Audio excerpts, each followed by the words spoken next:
Okay.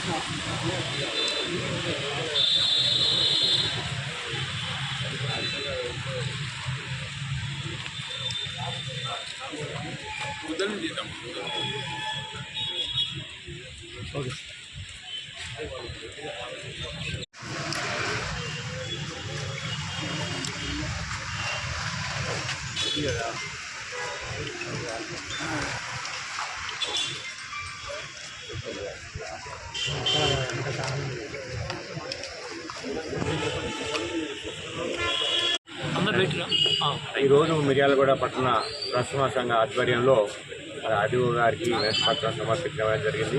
ఎందుకంటే మన పాఠశాలలో జూన్ నెలలో స్టార్ట్ అయిన కాడి నుంచి వివిధ సంఘాల యొక్క నాయకులు పాఠశాలపై వివిధ ఒత్తిళ్లు తెచ్చి పుస్తకాల మొద్దు, తర్వాత ఆర్టీఏ సమాచార చట్టం ప్రకారం అని చెప్పేసి తగ్గ అధికారులు ఉంటారు, వాళ్ళ సమస్యలు చెప్పుకోమని చెప్పేసి అంటే మా దగ్గరికి వచ్చి ఏ అధికారులు మేమే మున్సిపల్ బిల్డింగ్ మేమే ఆర్టీఏ చట్టం మాదే పుస్తకాలు అమ్మొద్దు అంటే మాకు ఏముందంటే కోర్టు ఆర్డర్ ప్రకారం 1-50 పుస్తకాలు ప్రభుత్వం సప్లై చేయలేదు గతంలో. చేయకపోతే కోర్టు నుంచి మేము ఆర్డర్ తీసుకున్నాం 1339/2016 ప్రకారం 1-5 తరగతుల యొక్క పాఠ్య పుస్తకాలను ప్రైవేట్ పాఠశాలలో అమ్మొద్దు అనేటువంటిది మేము కోర్టు ఆర్డర్ స్టే తెచ్చుకొని ఉన్నాం. అట్టి జీవోను కూడా మేము ఫైర్ జీవో కానీ మరి ఆర్టీఏ యాక్ట్ కింద మాకు ఏ నిబంధనలు వర్తిస్తాయి, మేము ఆర్టీఏ యాక్ట్ కింద మేము ప్రభుత్వం నుంచి ఎలాంటి రూపాయి ఆశించట్లేదు. అటువంటి దానికి ఆర్టీఏ యాక్ట్ ఎట్టి పరిస్థితుల్లో మాకు వర్తించదు. అదే జీవోను ఎంఈఓ గారికి కానీ మాకు సంబంధించిన జీవోలను అతిక్రమించాం. మా జీవోలకు నిబంధనలకు లోబడే మేము పనిచేసుకుంటాము. మా పాఠశాలపై ఏ నాయకులు కానీ ఏ సంఘాలు కానీ రావద్దు. మీకేమైనా మా పాఠశాలలో ఏమైనా తప్పిదాలు జరిగితే మీ కాడ కంప్లైంట్ చేయమండి, మేము వస్తాం, మా తప్పిదాలు అంటే సరి చేసుకుంటాం, మీరు కూడా మాపై చర్య తీసుకోమని చెప్పేసి ఎంఈఓ గారికి మరి ఇటు ఆర్డీఓ గారికి దీని తర్వాత డిఎస్పీ గారు కూడా జరుగుతుంది. మా పాఠశాలపై ఎటువంటి ఎవరు కూడా రావద్దు, దానికి సంబంధించిన అధికారులకు కంప్లైంట్ చేయండి, మేము వస్తాం అక్కడికి.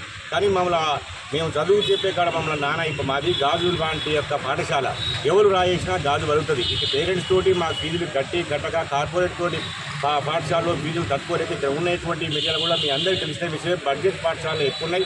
ఆ బడ్జెట్ పాఠశాల మాది 10-15 వేల రూపాయలతో మేము చదువులు చెప్పుకోవడం జరుగుతుంది.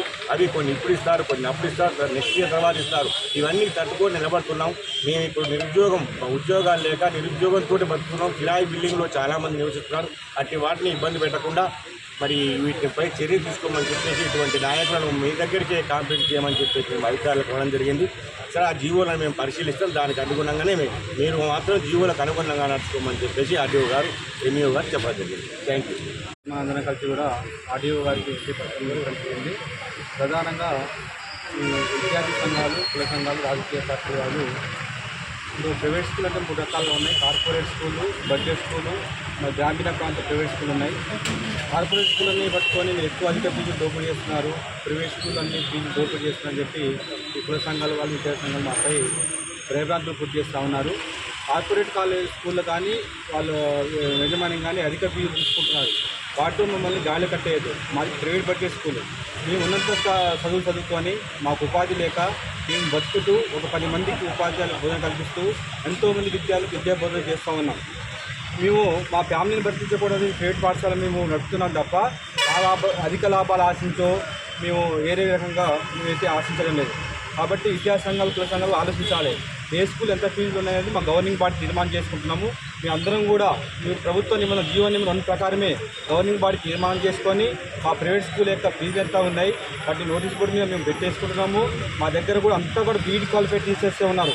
ఈరోజు చాలామంది బీఈడీ వాళ్ళు, అనేక మంది బీఈడీ టీచర్స్ కూడా మా దగ్గర పనిచేస్తూ ఉన్నారు. కాబట్టి మా దగ్గర హెల్త్ క్వాలిఫైడ్ టీచర్స్ ఉన్నాము. వాస్తవానికి 1వ తరగతి నుంచి 5వ తరగతి వరకు గవర్నమెంట్ పుస్తకాలు మాకు సప్లై చేయడం లేదు.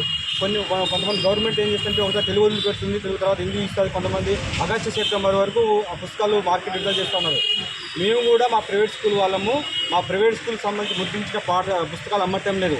మార్కెట్లో దొరికేటటువంటి వివిధ రకాల బుక్కులు మాత్రమే మేము బయట తీసుకోమని చెప్తా ఉన్నాం. అవి కూడా మా పాఠశాల ఎక్కడ కూడా కనబడలేదు మీకు. అయితే మేము ఎక్కడ కూడా ప్రభుత్వ నిబంధనలు అతిక్రమించట్లేదు. 6th to 10th class Miryalaguda కూడా ఏ ప్రైవేట్ స్కూల్ చూడండి, గవర్నమెంట్ టెక్స్ట్ బుక్సే వాడుతూ ఉన్నాము. అవి కూడా బయట బుక్స్ తెచ్చుకోమంటే చెప్తున్నాం. ఓన్లీ దానికి అల్టిమేట్గా ఒక ఐఐటి బుక్స్ మాత్రమే మేము పెడతా ఉన్నాము. ఎందుకంటే ఈరోజు పోటీ ప్రపంచం కాబట్టి పేద విద్యార్థులు కూడా ఐఐటి కొట్టాలనే ఉద్దేశంతో ఒక ఐఐటి బుక్స్ మాత్రమే మేము, అవి కూడా కొంతమంది బయటనే మార్కెట్ తీసుకోమని చెప్తున్నాం తప్ప ఎక్కడ కూడా గవర్నమెంట్ రూల్ ప్రకారం మేము నిబంధనలు అతిక్రమించట్లేదు. అదేవిధంగా ఫైర్ సేఫ్టీ అంటున్నారు. ఫైర్ సేఫ్టీ మనకి జియో నెంబర్ 56 ప్రకారము 9 ఫీటర్స్ బిలో ఉంటే నడుపుకోవచ్చు. 3 అంతస్తులు కానీ 4 అంతస్తులు ఉంటే మాత్రమే మనకు ఫైర్ సేఫ్టీ వర్తిస్తుంది. అది కూడా దానికి అనుగుణంగా మేము చాలామంది కూడా జియో నెంబర్ 56 ప్రకారం మేము ఇంప్లిమెంట్ చేస్తూ ఉన్నాం. అదేవిధంగా పేద విద్యార్థులకు ఉచిత విద్య అంటున్నారు. అది గత ప్రభుత్వం ఏం చేసిందంటే అసెంబ్లీలోనే తిరస్కరించినది. 25% పేద విద్యార్థులకు ఉచిత విద్య అన్నది. అక్కడ మాకు ఎటువంటి జియో కాపీ లేదు, ఎటువంటి నియమ నిబంధనలు రాలేదు. అటువంటిది కనుక ఏమైనా మీ దగ్గర జియో కాపీ ఉంటే మాకు ఇవ్వండి. పేద విద్యార్థులు 25% వేస్తాము. మాకు 25% ఇవ్వడం మాకు ఉపయోగమే, ఎందుకంటే గవర్నమెంట్ మాకు ఫీజు పే చేస్తుంది. కాబట్టి మాకు ఎటువంటి జియో కాపీ లేదు. కాబట్టి అది కూడా మీరు విద్యార్థి సంఘాల వల్ల మమ్మల్ని ఇంప్లిమెంట్ చేయమని కోరుతా ఉన్నారు. అది మా వల్ల కాదు. కాబట్టి మీ మీడియా మిత్రుల ద్వారా మీకు తెలియజేయండి, కుల సంఘాలుగా విద్యా సంఘాలకి దయచేసి మీ సమస్యలు ఉంటే సంబంధిత అధికారులకు మీరు తెలియజేయండి. వాళ్ళ ద్వారా మాకు రండి, వాళ్ళు పిలిపిస్తారు, మేము వాళ్ళకి సమాధానం చెప్పగలుగుతాం. మీరే స్కూల్కి వచ్చి మా ప్రైవేట్ స్కూల్ యజమాని భయభ్రాంతులకు గురి చేస్తే చట్టమైన చర్యలు తీసుకోవడానికైనా మేము సంబంధిత అధికారులకు మేము ఇంటిపత్రం ఇవ్వడం జరిగింది. కాబట్టి దయచేసి ఇప్పటికైనా మా ప్రైవేట్ స్కూల్ అన్నీ కూడా ఒకేసారి గాలి కట్టేయకండి. మా ప్రైవేట్ బడ్జెట్ పాఠశాలలు, చిన్న స్కూళ్ళు మేము బతుకుతూ 100 మందిని బతికిస్తూ ఉన్నాము. కాబట్టి మేము ఎటువంటి దోపిడీ కానీ ఏం కానీ చేయట్లేదు. కాబట్టి దయచేసి ఇప్పటికైనా సరే మా ప్రైవేట్ పాఠశాల యజమాన్యం యొక్క స్కూళ్ళకి రాకండి, భయభ్రాంతికి గురి చేయండి. కాబట్టి ధన్యవాదాలు తెలియజేస్తూ సెలవు తీసుకుంటున్నాను.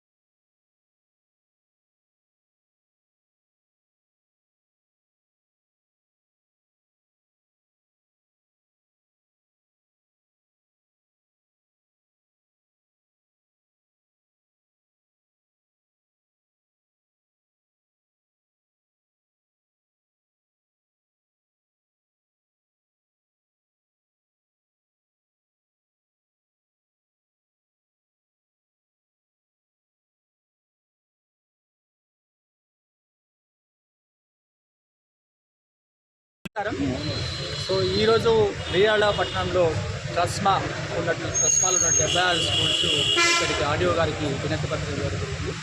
సో ఆ వినతి పత్రంలో ఉన్న ముఖ్యమైన అంశాలు ఏంటంటే, ప్రైవేటు పాఠశాలలో సాధారణ ఫీజులతో అసాధారణమైన విద్యను అందించే లక్ష్యంతో మేము ముందుకు వెళ్తున్నాం. బడ్జెట్ పాఠశాలలు, బతుదెరుగు పాఠ కోసం ఏర్పాటు చేసిన పాఠశాలలు, సుదూర ప్రాంతాల నుంచి కూడా బస్సు సౌకర్యాన్ని అందిస్తూ మరి చక్కగా మేము మంచి విద్యను అందిస్తున్నామని చెప్పేసి సగర్వంగా తెలుపుతున్నాం. రాష్ట్ర స్థాయి, జాతీయ స్థాయిలో మేము జరిగేటువంటి ఎగ్జామ్స్లో కూడా, కాంపిటేటివ్ ఎగ్జామ్స్లో కూడా మన విద్యార్థులను ముందుకు తీసుకెళ్తున్నాము.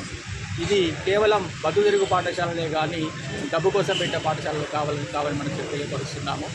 జియో నెంబర్ 1 ప్రకారమే మేము అందరం కూడా వెళ్తున్నాము. సో 25% రిజర్వేషన్కి గవర్నమెంట్ కూడా ఇంతవరకు ఎప్పుడు కూడా ఇంప్లిమెంటేషన్ చేయలేదు. సో 25% గవర్నమెంట్ కనుక ఇంప్లిమెంటేషన్ చేసినట్లయితే తప్పకుండా మేము 25% ఉచిత విద్యను అందిస్తామని ముందున్నాము.